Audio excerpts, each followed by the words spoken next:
ಎಲ್ಲರಿಗೂ ನಮಸ್ಕಾರ ಸ್ನೇಹಿತರೆ. ಜ್ಯೋತಿಷ್ಯದ ಪ್ರಕಾರ ಕಟಕ ರಾಶಿಯವರಿಗೆ ಫೆಬ್ರವರಿ ತಿಂಗಳು ಹೇಗಿರಲಿದೆ? ವೃತ್ತಿ ಮತ್ತು ಆರ್ಥಿಕ ವಿಷಯದಲ್ಲಿ ಪ್ರಯೋಜನಗಳಿವೆಯಾ?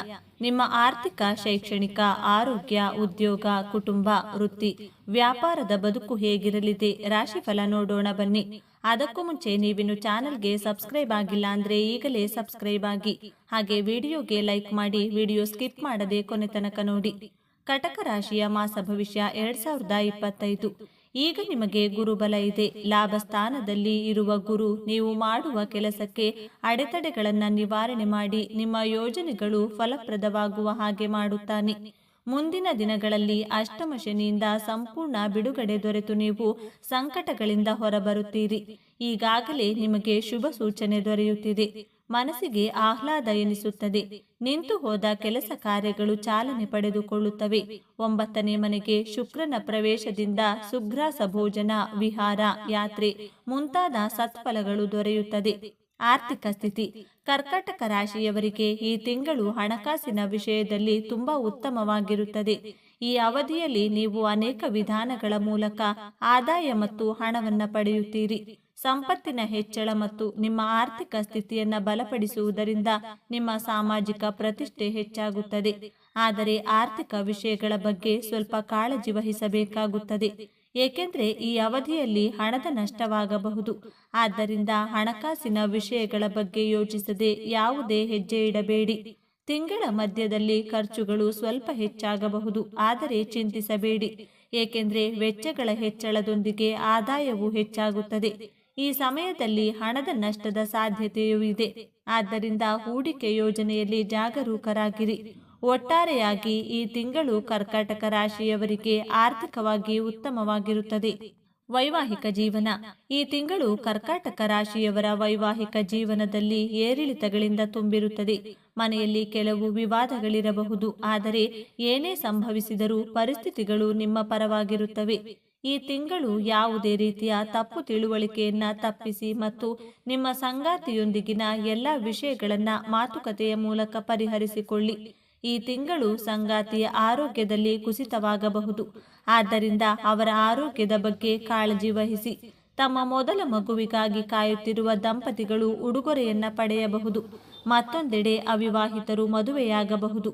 ತಿಂಗಳ ಮಧ್ಯದಲ್ಲಿ ನಿಮ್ಮ ಮಕ್ಕಳ ಸ್ವಭಾವದಲ್ಲಿ ಬದಲಾವಣೆಯಾಗಬಹುದು ಮತ್ತು ಅವರು ಯಾವುದರ ಬಗ್ಗೆಯಾದರೂ ಹಠಮಾರಿಯಾಗಬಹುದು.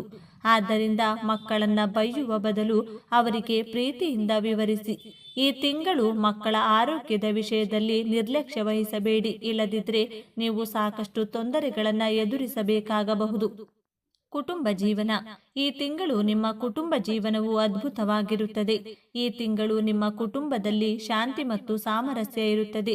ನಿಮ್ಮ ತಾಯಿಯ ಕೃಪೆ ಮತ್ತು ಆಶೀರ್ವಾದದಿಂದ ಮನೆಯಲ್ಲಿ ಸಂತೋಷ ಮತ್ತು ಸಮೃದ್ಧಿ ಇರುತ್ತದೆ. ಈ ಅವಧಿಯಲ್ಲಿ ನಿಮ್ಮ ಪೋಷಕರು ಸಹ ಸಂತೋಷವಾಗಿರುತ್ತಾರೆ. ಫೆಬ್ರವರಿ ಮತ್ತು ಮಾರ್ಚ್ ತಿಂಗಳಲ್ಲಿ ಪೋಷಕರ ಆರೋಗ್ಯದ ಬಗ್ಗೆ ವಿಶೇಷ ಗಮನ ಹರಿಸುವ ಅಗತ್ಯವಿರುತ್ತದೆ. ಈ ವರ್ಷ ನೀವು ಮನೆಯನ್ನು ಸುಂದರಗೊಳಿಸಬಹುದು ಅಥವಾ ಹೊಸ ಮನೆ ಖರೀದಿಸಬಹುದು ಅಥವಾ ವಾಹನವನ್ನು ಖರೀದಿಸಬಹುದು. ಈ ತಿಂಗಳು ಕುಟುಂಬ ಸದಸ್ಯರ ನಡುವೆ ಯಾವುದೋ ವಿಷಯದ ಬಗ್ಗೆ ವಿವಾದವಿದ್ರೆ ಅದು ಪರಿಹಾರವಾಗಲಿದೆ. ನೀವು ಒಡಹುಟ್ಟಿದವರ ಬೆಂಬಲವನ್ನು ಪಡೆಯುತ್ತೀರಿ. ಅಗತ್ಯವಿದ್ರೆ ಅವರು ನಿಮಗೆ ಆರ್ಥಿಕವಾಗಿ ಸಹಾಯ ಮಾಡಲು ಸಹ ಸಿದ್ಧರಿರುತ್ತಾರೆ. ಕೊನೆಯಲ್ಲಿ ನೀವು ನಿಮ್ಮ ಕುಟುಂಬದೊಂದಿಗೆ ಪ್ರವಾಸಕ್ಕೆ ಹೋಗಬಹುದು. ವೃತ್ತಿ ಜೀವನ: ಕರ್ಕಾಟಕ ರಾಶಿಯವರಿಗೆ ಈ ತಿಂಗಳು ವೃತ್ತಿ ಜೀವನದ ದೃಷ್ಟಿಯಿಂದ ತುಂಬಾ ಉತ್ತಮವಾಗಿರುತ್ತದೆ. ಈ ತಿಂಗಳು ನೀವು ಖಂಡಿತವಾಗಿಯೂ ನಿಮ್ಮ ಕಠಿಣ ಪರಿಶ್ರಮದ ಫಲಿತಾಂಶವನ್ನು ಪಡೆಯುವ ಬಲವಾದ ಸಾಧ್ಯತೆ ಇದೆ. ಆದ್ದರಿಂದ ನಿಮ್ಮ ಪ್ರಯತ್ನಗಳನ್ನು ಮುಂದುವರಿಸಿ.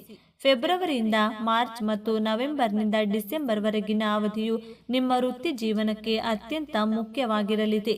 ಈ ಅವಧಿಯಲ್ಲಿ ನಿಮ್ಮ ಉದ್ಯೋಗ ಅಥವಾ ವ್ಯವಹಾರದ ಬಗ್ಗೆ ನೀವು ಒಳ್ಳೆಯ ಸುದ್ದಿಯನ್ನ ಪಡೆಯಬಹುದು. ಉದ್ಯೋಗಸ್ಥರಿಗೆ ಬಡ್ತಿ ಮತ್ತು ವೇತನ ಹೆಚ್ಚಳ ಮತ್ತು ಉದ್ಯಮಿಗಳಿಗೆ ಲಾಭಗಳ ಸಾಧ್ಯತೆ ಇದೆ. ನೀವು ಇತರ ವ್ಯವಹಾರಗಳಲ್ಲಿಯೂ ನಿಮ್ಮ ಸಾಮರ್ಥ್ಯವನ್ನ ಪ್ರಶ್ನಿಸುವ ಸಾಧ್ಯತೆಗಳಿವೆ. ಇದು ನಿಮಗೆ ಉತ್ತಮ ಫಲಿತಾಂಶಗಳನ್ನು ನೀಡುತ್ತದೆ.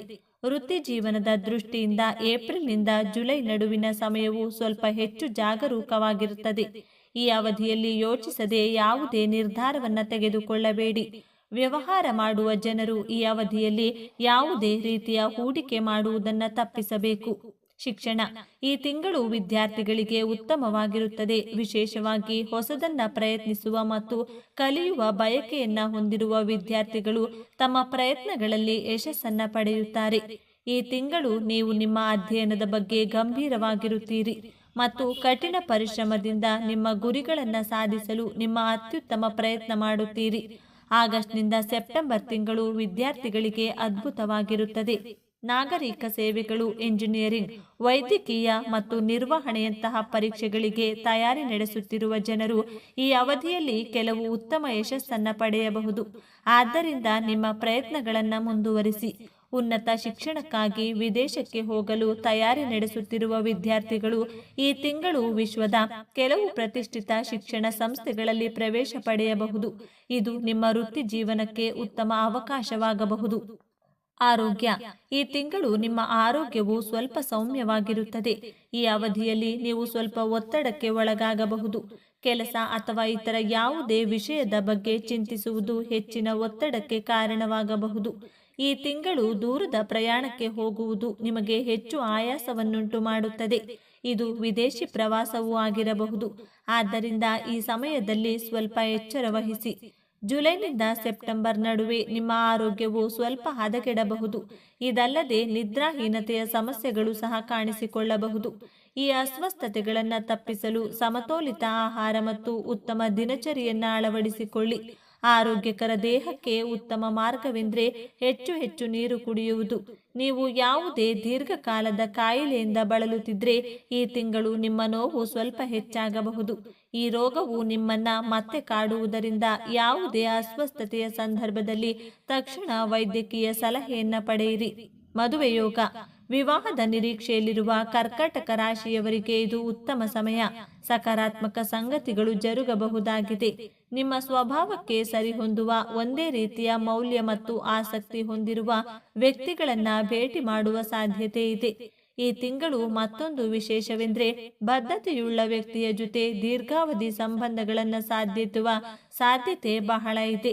ಈ ಹಂತದಲ್ಲಿ ನೀವು ಮದುವೆಗೆ ಸಂಪೂರ್ಣವಾಗಿ ಸಿದ್ಧರಾಗುವ ಲಕ್ಷಣ ಇದೆ. ನಿಮಗೆ ಭಾವನಾತ್ಮಕತೆ ಮತ್ತು ತಿಳುವಳಿಕೆ ಮುಖ್ಯವಾಗಿದೆ. ನಿಮ್ಮ ಜೊತೆಗೆ ಈ ವಿಚಾರಗಳನ್ನು ಹೊಂದಿಕೊಳ್ಳುವ, ಕಾಳಜಿ ವಹಿಸುವ, ಸಹಾನುಭೂತಿ ಹೊಂದಿರುವ, ನಿಮಗೆ ಭದ್ರತೆಯ ಭಾವನೆಗಳನ್ನು ಒದಗಿಸುವ ವ್ಯಕ್ತಿಯನ್ನ ನೀವು ಸೆಳೆಯಲಿದ್ದೀರಿ. ಅವರ ಜೊತೆಗಿನ ಉತ್ತಮ ಸಂವಹನವು ಮುಂದಿನ ಬದುಕಿಗೆ ದಾರಿಯಾಗಬಹುದು. ನಿಮ್ಮ ಅಗತ್ಯ ಮತ್ತು ನಿರೀಕ್ಷೆಗಳ ಬಗ್ಗೆ ಮುಕ್ತವಾಗಿ, ಪ್ರಾಮಾಣಿಕವಾಗಿ ಮಾತನಾಡಿದ್ರಿ ಮತ್ತು ಅವರು ಹೇಳುವುದನ್ನು ಗಮನವಿಟ್ಟು ಕೇಳಿ. ಒಳ್ಳೆಯ ದಿನಗಳು ನಿಮ್ಮ ಪಾಲಿಗೆ ಒದಗಿ ಬರಲಿವೆ. ಪರಿಹಾರಗಳು: ಸೋಮವಾರ ಮತ್ತು ಗುರುವಾರ ಶಿವದೇವರನ್ನ ಆರಾಧಿಸಿ. ಸಾಧ್ಯವಾದರೆ ಮಹಾದೇವನ ಸನ್ನಿಧಾನಕ್ಕೆ ಹೋಗಿ ಬನ್ನಿ. 2 ಮುಖದ ರುದ್ರಾಕ್ಷಿಯನ್ನ ಧರಿಸಿ. ಗೌರಿಶಂಕರನ ಪೂಜೆ ಮಾಡಿ. ಸೋಮವಾರದಂದು ಮುತ್ತು ಧರಿಸಿ ಶಿವನಿಗೆ ಅಭಿಷೇಕ ಮಾಡಿ. ಶನಿವಾರದಂದು ಶನಿಯನ್ನ ಪೂಜಿಸಿ. ಶನಿ ಸಂತೃಪ್ತನಾಗಲಿ. ಸ್ನೇಹಿತರೆ, ಈ ಮಾಹಿತಿ ನಿಮಗೆ ಇಷ್ಟವಾಗಿದ್ದಲ್ಲಿ ದಯವಿಟ್ಟು ಶೇರ್ ಮಾಡಿ, ಲೈಕ್ ಮಾಡಿ ಮತ್ತು ನಮ್ಮ ಚಾನೆಲ್ಗೆ ಸಬ್ಸ್ಕ್ರೈಬ್ ಆಗಿ. ಎಲ್ಲರೂ ಭಕ್ತಿಯಿಂದ ಓಂ ಶ್ರೀ ಶನೇಶ್ವರ ನಮಃ ಅಂತ ಕಮೆಂಟ್ ಮಾಡಿ. ಧನ್ಯವಾದಗಳು.